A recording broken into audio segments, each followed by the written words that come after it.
For the safety of your smile, use Pepsodent twice a day. See your dentist twice a year.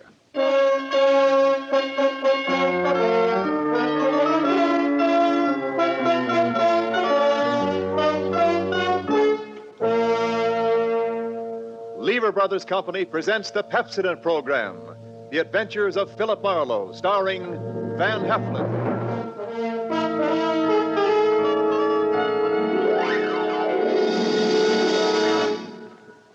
Pepsodent presents Philip Marlowe, Hollywood's famous private detective created by Raymond Chandler. Philip Marlowe, tough, cynical private eye of Murder My Sweet, the sardonic, case-hardened detective of The Brasher Doubloon, The Lady in the Lake, and The Big Sleep. You've seen him in action in all of those top-flight mystery pictures. Now, in order that you may continue to enjoy this exciting mystery series, Pepsodent brings you The Adventures of Philip Marlowe on the air with a cast of noted radio players, and starring MGM's brilliant and dynamic young actor, Van Heflin.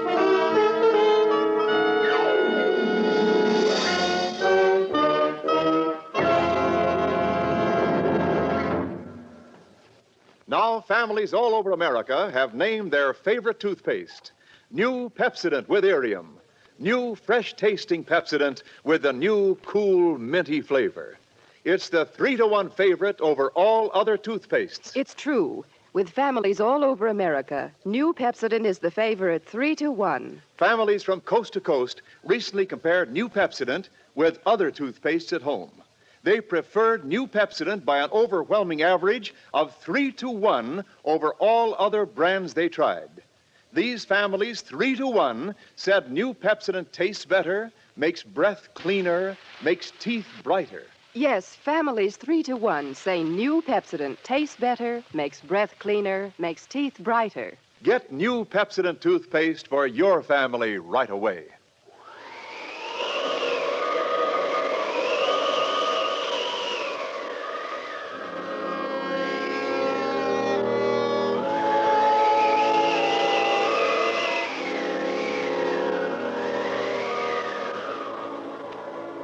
There was a rough desert wind blowing into Los Angeles that evening. It was one of those hot, dry Santa Anas that come down through the mountain passes and curl your hair, make your nerves jump and your skin itch. On nights like that, every booze party ends up in a fight, and meek little housewives feel the edge of a carving knife and study their husbands' necks. Anything can happen when the Santa Ana blows in from the desert.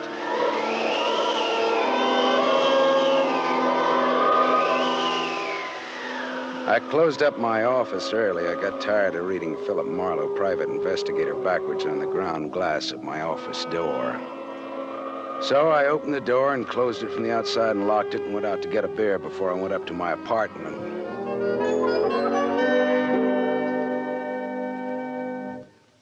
Filler up again, Mr. Marlin? Marlowe. Marlowe. Marlin is a fish. Yeah, I know. Hey, you bartender. Give me another rye. Drunk again. What'd you expect in this business? Autograph hounds? Make it snappy, you hear? Be right with you, sport. I gotta draw this man a beer. Crying out loud, these stumble bums who come in here. You got another customer, Bacchus? Hey, Bud. You seen a lady in here lately? A lady? Tall, good-looking, brown hair, a print bolero jacket, and a blue silk dress. No, sir. No, sir. Nobody like that's been in.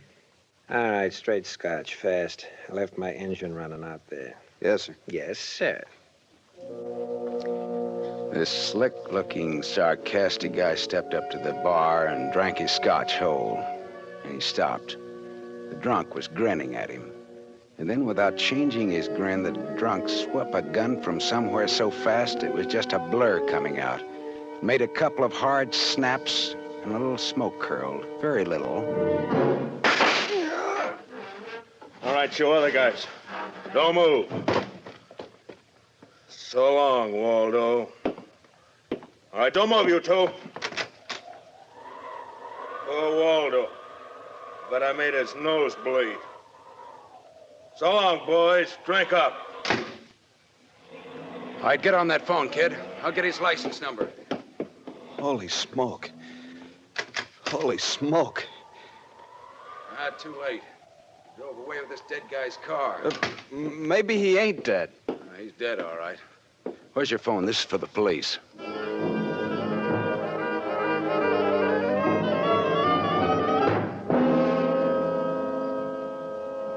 The prowl car boys were there in about 5 minutes. Waldo was out of business, all right, and nothing in his pockets told who he was, but he had about $700 on him.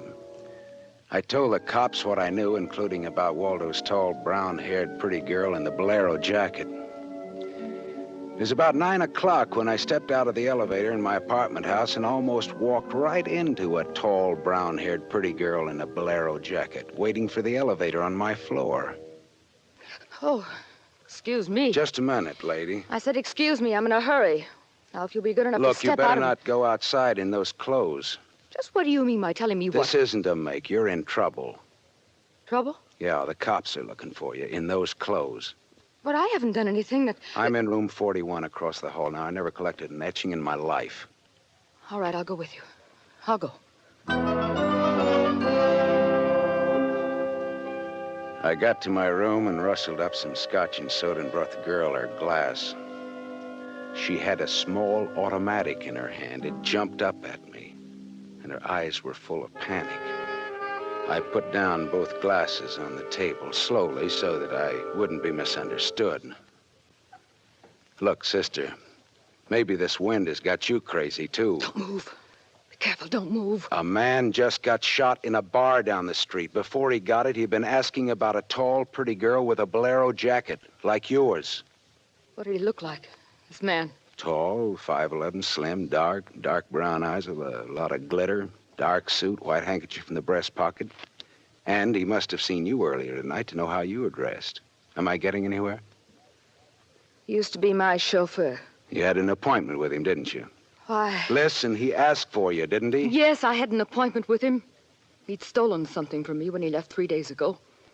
I was going to buy it back from him. Why didn't you tell the police? I couldn't tell them. It was valuable, wasn't it? Valuable enough for Waldo to steal? $15,000. Oh, it's peanuts. But it wasn't the value. It meant something to me. The man I love gave it to me, and now he's dead. He was a flyer shot down over Germany. I'll go back and tell my husband that. He probably hired you. He did? Well, how much is he paying me? And, where is this husband of yours? He's at a meeting. This late at night? He's a very important man. He's a hydroelectric engineer.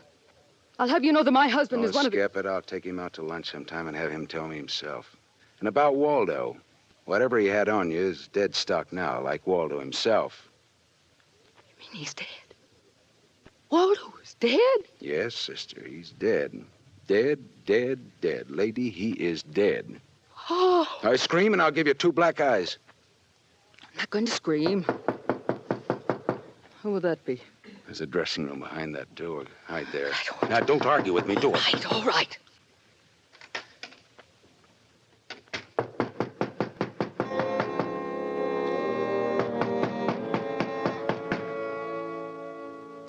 Then I went to the door, making a loud, yawning sound. The backs of my hands were wet. I opened the door. Without a gun, that was a mistake. I certainly knew the gun I was looking into, a .22 target automatic that had already killed 1 man that night. And I knew the bald head and the flat, shiny eyes and the face like a poisonous lizard. Baldy put the muzzle of his gun lightly against my throat. I backed into the room, and Baldy kicked the door shut. You alone? Look for yourself. I'm asking, not looking. I'm alone. You and that dumb bartender saw me dust off Waldo.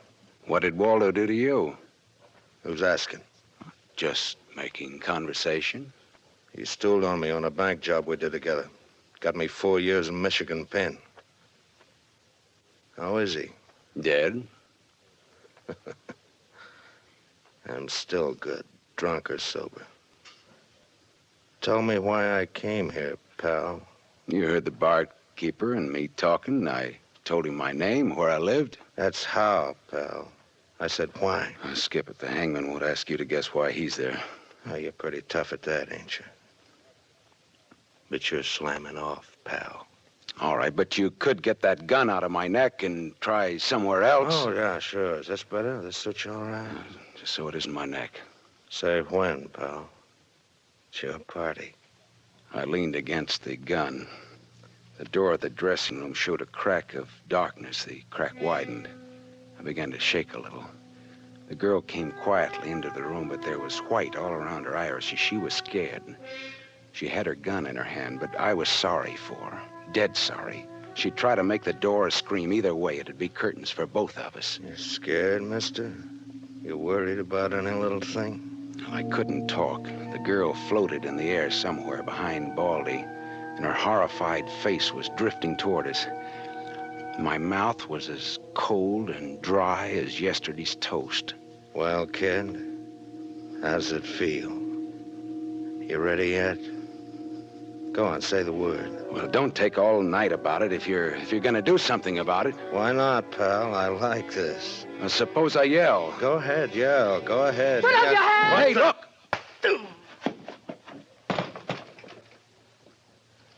Oh, Thanks, sister. Thanks. That buys me. Everything I have is yours now and forever. is he dead? You flatter me no end, lady. I only punched him.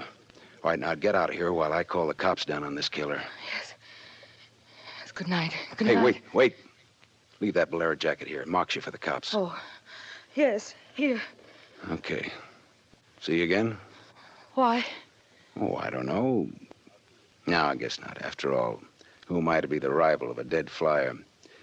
I'll see that the police get Jesse James here. Good night, lady.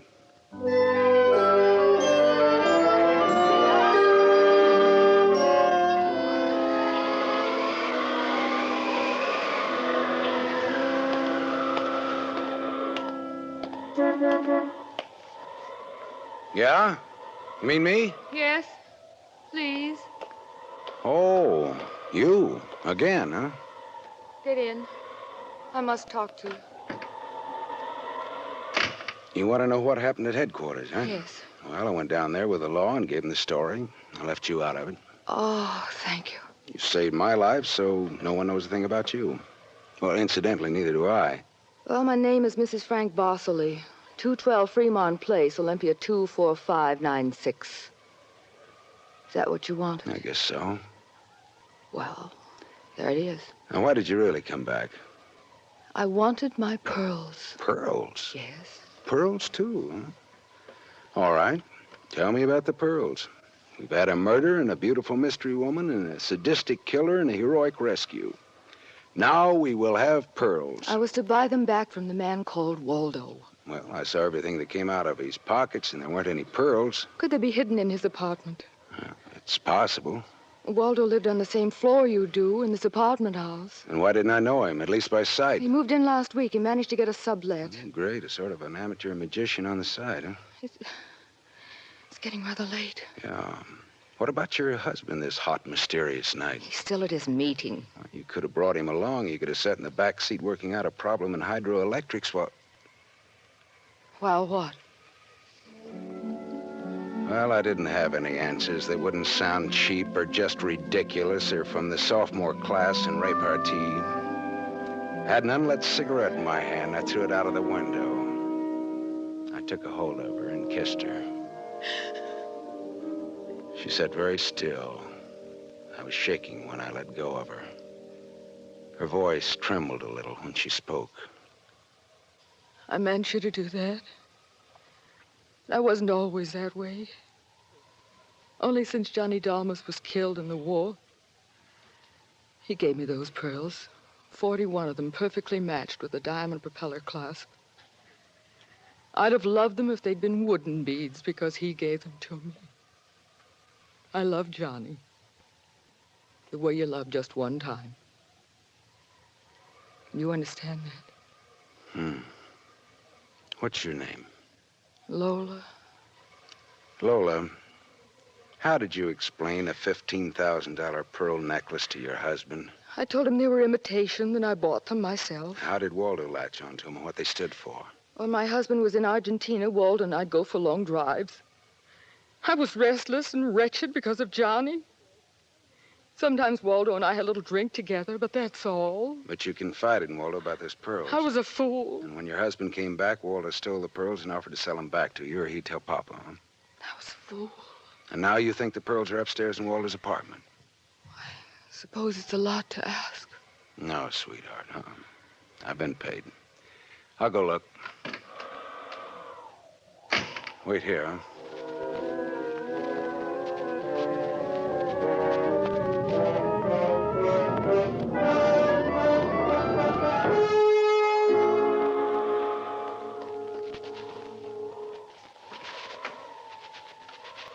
Was the gun long, Lola? No. Well? No. No pearls? No pearls. Oh. There was a man in Waldo's room. A man? Who? You know a man named Leon Balsanos? Not by name. I don't know. Mexican, South American, about 45, small, iron gray hair, very neat, fawn-colored suit, wine-colored tie. No, I don't think I know such a man. Is he the one in Waldo's room? Yeah. What does he have to say? Very little. In fact, nothing. He's dead.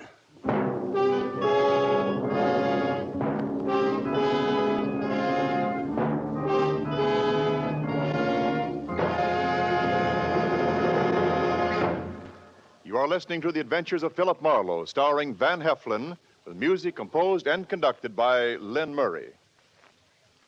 Yes, families all over America have named their favorite toothpaste. New Pepsodent with invigorating Irium foam. New, fresh-tasting Pepsodent with a new, cool, minty flavor. It's the 3-to-1 favorite over all other toothpastes. It's true. With families all over America, new Pepsodent is the favorite 3-to-1. The Farrell family of Evergreen Park, Illinois, preferred new Pepsodent on every single count. The Farrells say new Pepsodent tastes best of all, makes breath cleaner, makes teeth brighter. On all these counts, by an overwhelming average of 3-to-1, families prefer new Pepsodent over all other toothpaste they've tried. It's a fact. Families 3-to-1 say new Pepsodent tastes better, makes breath cleaner, and makes teeth brighter. Remember, this is not just our opinion. It's the honest conviction of the Farrells and other families who compared new Pepsodent with other toothpaste they had at home. Get new Pepsodent, the only toothpaste containing Irium. Get it for your family without delay.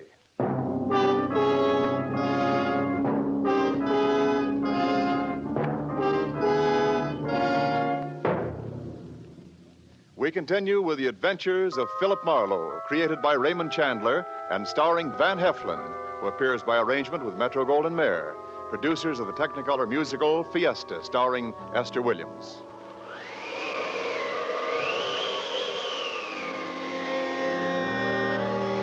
I sat with Lola Barsley in her car listening to that jittery, infuriating desert wind gallop around in the midnight streets. I just told her about the Latin-looking man I'd found in Waldo's room in a very dead condition. I held her hands until they stopped trembling. Then I gave her the few remaining details. He had a gun in a shoulder holster, but someone had strangled him before he could use it. Someone? Waldo? Maybe. You see that convertible coupe 2 cars ahead of us? It's been there for hours. It was there before I parked here to wait for you. Leon, the man in Waldo's room, came in that car, but according to the key containers he carried, that isn't his car. Whose car is it? Does it matter? Well, it belongs to a lady according to the tag on the keys. A lady? Well, anyway, a woman, if you're going to split hairs. Eugenie Kolchenko. In West Los Angeles? Never heard of her. Uh-huh. All right, well, you go home now, huh? What are you going to do? Drive that flossy convertible around, wave at my friends, impress people. You run along now. Me, I've got another date.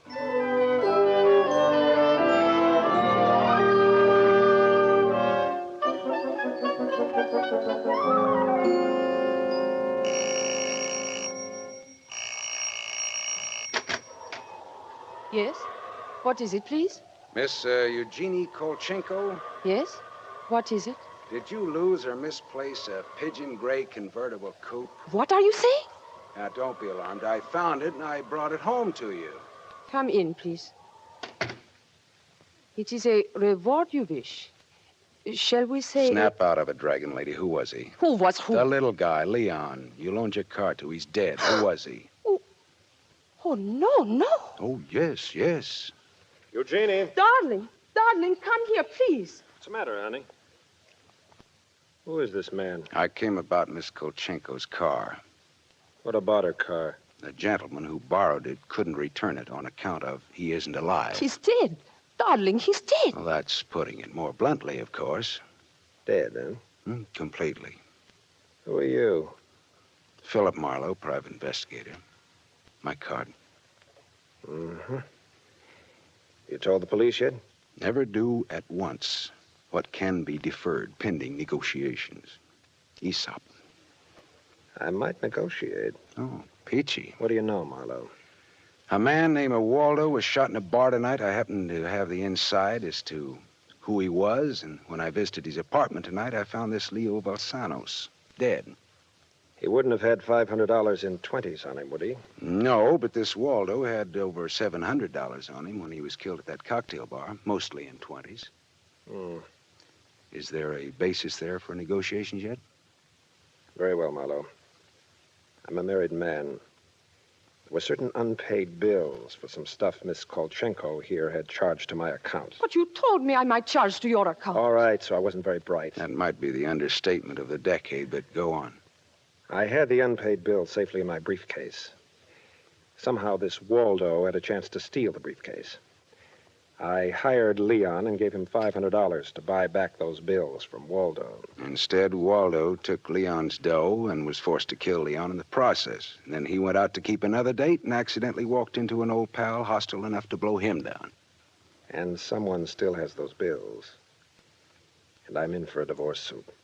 The man who shot Waldo got away in Waldo's car with your briefcase in it. Yeah, that could be. The cops caught him. Oh. And the police have the briefcase. Maybe. But the police are interested in solving crime, not in tossing mud for the benefit of sensation eaters. Look, I've got a friend or two at headquarters. Let me see what I can do. It's worth $500 to me. Well, then that's what it'll cost you. Well, good luck. And, thank you, Mr. Marlowe. Philip Marlowe, remember? My name is Frank Barcelay. Barcelay. Oh. What does that mean? The big hydroelectric engineer? Yeah. How did you know? My voices tell me. Who? Darling, this man is manifestly insane. It's the heat, Miss Kolchenko. It's the Santa Ana. It's the desert wind. May I use your telephone?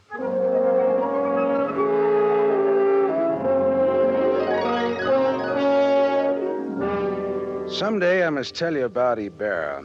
Salt of the earth, Ibarra, detective lieutenant over at Central Homicide. I phoned Ibarra from Miss Kolchenko's house and told him where he could find a well-dressed cadaver named Leon and furnished a few small details. I gave Ibarra time to check my tip, and then I went down to see the good lieutenant and told him why I'd been up in Waldo's room, only to find Leon instead of a certain lady's string of pearls. Pearls, eh? Well, I thought Waldo might have them up there. Whose pearls were they? A lady's. Go on. Or they might have been in Waldo's car that Waldo's killer drove away in. Yeah. Oh, what, yeah? They might have. Also a batch of unpaid bills charged to the account of a certain Frank Barcelay? Yeah. Uh-huh. Well, now, the police aren't interested in domestic scandal. They want to prevent or to solve crime, right? So? So I've got $500 for the police fund if those pearls and those bills are returned to their rightful owners. Quit your kidding. No, it's a valuable necklace. Yeah? There's your necklace. That's it. 41 pearls, perfectly matched diamond propeller clasp. That's it. That's the one. Take it away, Marlowe. On the level? Just tell me straight what it's all about, all I ask. Sure. Well, this Waldo was blackmailing a wife with the pearls and her husband with the bills, a guy by the name of Barcelay. Well, Barcelay sent Leon to get the bills from Waldo. Instead, Waldo killed Leon, then stepped out and happened to get shot by that guy at the bar. Now, if Barcelay's name stays out of the paper, I get $500, and that goes to the police fund. We'll keep him out. Well, now, I'm not in this case for money. I just want to get back the bills and the pearls. As you say, Marlowe, the police aren't in business to sling mud. Well, you can deliver the pearls to the lady yourself if you like. No, She no, lives no, at... No, Marlowe. You better take them to her.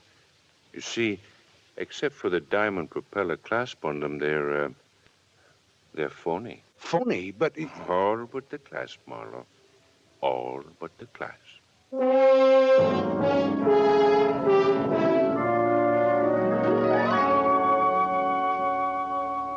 Well, I stared at Ibarra.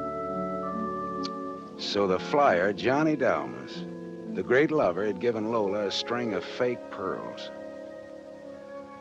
Well, I didn't know how to tell her, but I called her up and told her to meet me at the Beachcombers at 2. I was going to slip her the bad news slowly.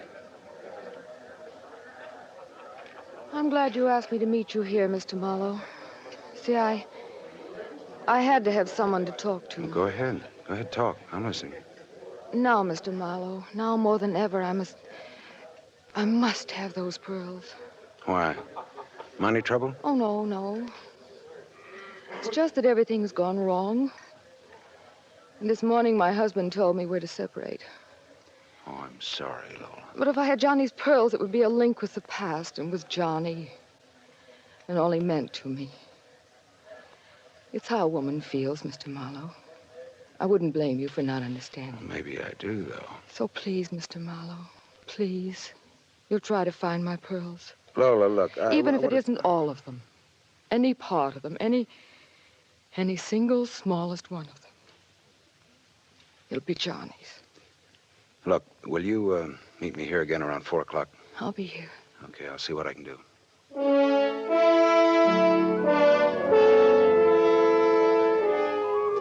There was only one earthly decent thing I could do.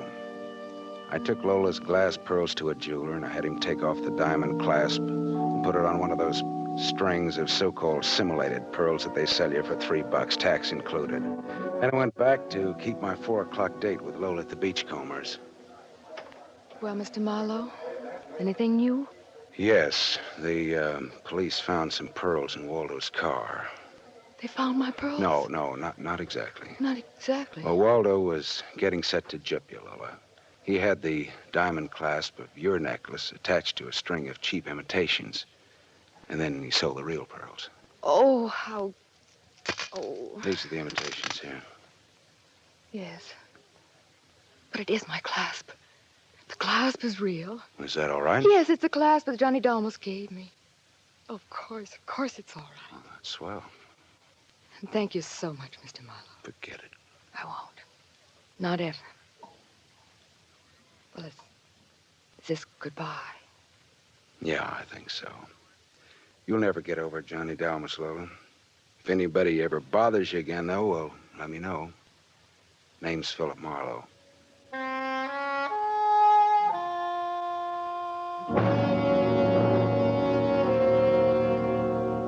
I drove almost to Malibu, and then I parked and walked out on a rock cliff jutting into the Pacific Ocean. Then I reached in my pocket and dug out the string of Bohemian glass pearls that Lieutenant Ibarra had found in Waldo's car. I cut the knot at one end and slipped the pearls off one by one. One by one, I flipped them into the water. The gull swooped down on them and then flapped up again, screaming indignantly. The phony pearls had fooled Waldo and Lola Barsley, but they couldn't fool a seagull. I said to myself, to the memory of Johnny Dalmas, just another four-flusher. I listened a while to the wheeling seagulls. All at once, I realized that the wind had died. The Santa Ana had blown itself out. The red wind was done. It was over.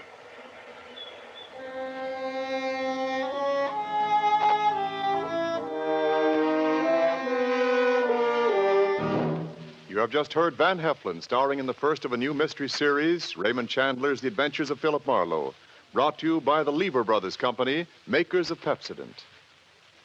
Have you tasted the new Pepsodent toothpaste? Its lingering, minty flavor is so fresh and inviting, families prefer it by an overwhelming average of 3 to 1 over all other toothpastes in a recent nationwide test. They said new Pepsodent tastes better, makes breath cleaner, and makes teeth brighter.